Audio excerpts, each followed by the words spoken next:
6 महीना हो चुका है किसानों के आंदोलन का। आप सोचिए किसान कितने ताकतवर होते हैं और अन्न की क्या वैल्यू होती है। ऐसे समय में जब महामारी है और लोग खासकर जो मजदूर हैं, रोज़ कमाने वाले हैं, इस ऐसे दौर में जब अंबानी अडानी के अलावा इस देश के तमाम छोटे बिजनेसमैन, नौकरी पेशा सब लोगों की हालत ख़राब है, मजदूर, रोज़ कमाने वाले तमाम लोग जो लोअर मिडिल क्लास हैं, गरीबी रेखा के नीचे, उनकी क्या हालत होगी। दिल्ली में तीनों बॉर्डर पर, गाजीपुर बॉर्डर हो, सिंघू बॉर्डर हो या टिकरी बॉर्डर हो, किसान आंदोलन से जुड़े लोग तो लंगर चला ही रहे हैं। इस लॉकडाउन के दौरान, चाहे पिछला लॉकडाउन हो, इस बार अभी जो लॉकडाउन हुआ उसमें किसान लगातार गरीब मजदूर को भी खाना खिला रहे हैं।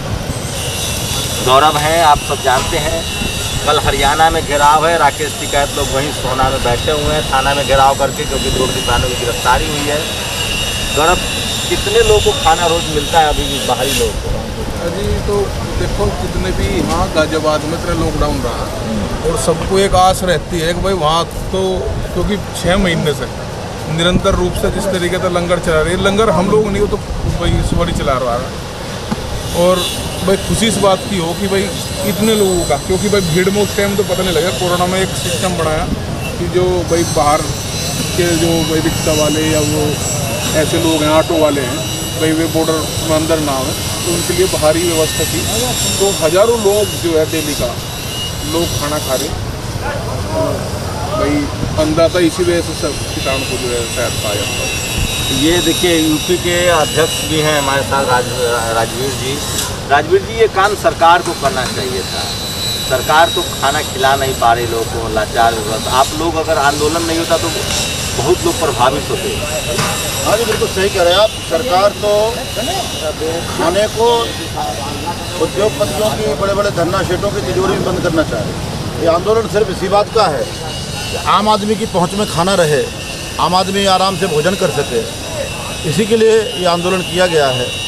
हम लोगों ने यहाँ बॉर्डर पर आसपास के 3-4 गांव पक्के पूरे, और भी जो भी मजदूर भाई, जो भी हमारे सामने, कोई भी ये नहीं है कि कौन खाएगा कौन नहीं खाएगा। जो भी खाना खाने आएगा, हम ये नहीं देखते कि कौन है क्या है। अगर उसको खाना चाहिए तो हम खाना दे रहे हैं। पहले बराबर 5 महीने से बॉर्डर पर जो हमारे लंगर हैं वहाँ आकर के वो खाना लेते थे। जब से कोरोना बीमारी का मामला आया, सरकार ने इसको ज़्यादा मुद्दा बनाया, तो हम लोगों ने भी चाहा कि इन लोगों को भी खाना भी मिलता रहे और कोविड लाइन का पालन होता रहे। तो हमने अपने आंदोलन के दोनों तरफ, नीचे भी एक बैरिकेड हमारा है, उसके बाहर पूरा लंगर लगता है, और ऊपर भी रोड पर NH9 पर हमारा जो बैरिकेड है उस पर भी लंगर लगता है। सारे लोग आकर खाना खाते हैं, कोई विचार नहीं है, कोई हमारे पास भेदभाव नहीं है। हमारा उद्देश्य है भूखे को भोजन देना। हम आंदोलन में हों, हम घर पे हों, कहीं भी हों, भले ही हमारी फसल सरकार आधे में लेती हो, जो पैसा तय किया है, जो न्यूनतम समर्थन मूल्य दिया सरकार ने तय किया है, भले ही हमारी फसल को आधे पे खरीदती हो, लेकिन हम अपना फर्ज से नहीं पीछे हटेंगे। सरकार भले ही पीछे हट जाए, लेकिन हम अपने फर्ज से पीछे नहीं हटेंगे। जब 43 करोड़ लोग इस देश में थे, तब ये देश भूखों मरता था। आज लगभग 143 करोड़ लोग हैं, फिर भी किसान ने भूखों नहीं मरने दिया। ये किसान का पुरस्वार्थ है, किसान का उदारपन है। हम इस काम को करते रहेंगे, आंदोलन में रहें या घर पे रहें। गरीब को, भोजन चाहने वाले को भूखा नहीं मरना। ये एक सवाल, ये अगर बिल पास हो जाता है तो और मुश्किल हो जाएगी आम लोग के लिए, भोजन, रोटी, चावल, जो नौकरी पेशा लोग हैं उनके लिए मुश्किल हो जाएगी। बिल्कुल हो जाएगा। मैं बार बार आप लोगों के माध्यम से कह रहा हूँ, आपका विशेष करके आपका धन्यवाद करूँगा शंभू जी, आपने इस मुद्दे को बराबर उठाया, गरीब के, किसान के मुद्दे को उठाया।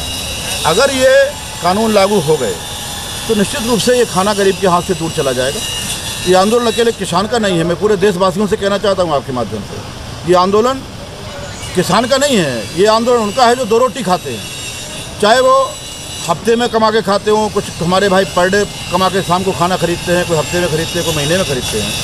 ये सारे लोगों का आंदोलन है, और सारे लोगों से हमारा आह्वान है कि ये आंदोलन रोटी का है, ये आंदोलन भूख का है।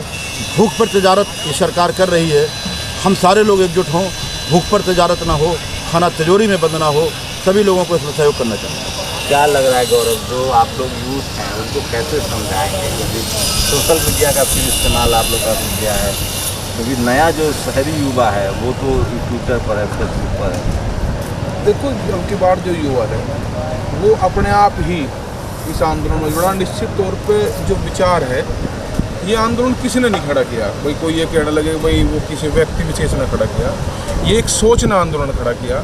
एक विचार उत्पन्न हुआ, एक विचार उत्पन्न हो गए, और वो विचार जो 2-2 करोड़ रोजगार की बातचीत करी थी, वो युवा बहुत उमंग के साथ में था।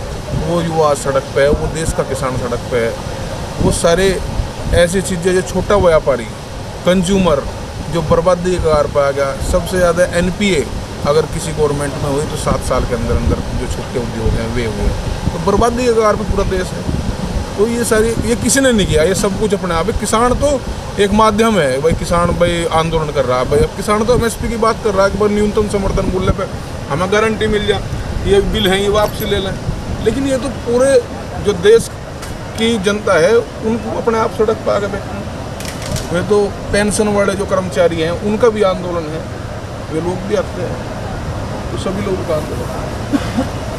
देखिए, लॉकडाउन में जब आपको खाना नहीं मिल रहा है, जब रेहड़ी वाले, पटरी वाले, आप नौकरी पेशा भी हैं, जिस तरह से सरसों का तेल 200 रुपये लीटर हो गया है, आप कल्पना कीजिए कि अगर कॉर्पोरेटाइजेशन हो गया तो किसानों को तो फ़ायदा हो सकता है, हो जाए।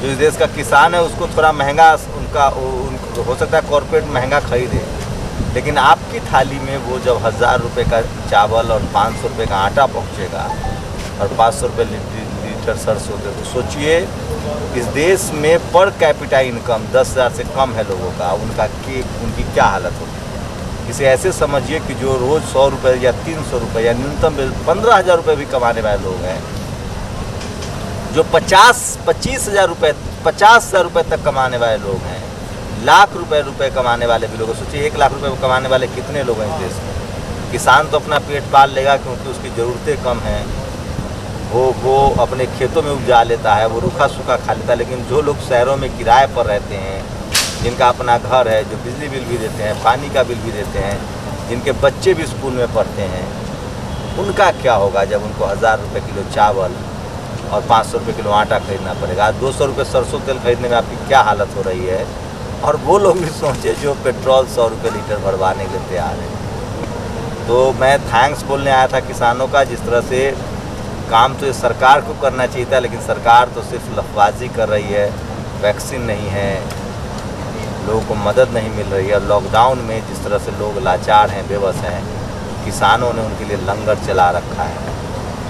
मुझे लगता है कि अगर आप कहीं दान देते हैं तो गुरुद्वारे में दीजिए या किसानों को दीजिए जहाँ से आपको रोटी मिलती है। आप लोग की क्या प्रतिक्रिया, अपनी प्रतिक्रिया जरूर दीजिएगा।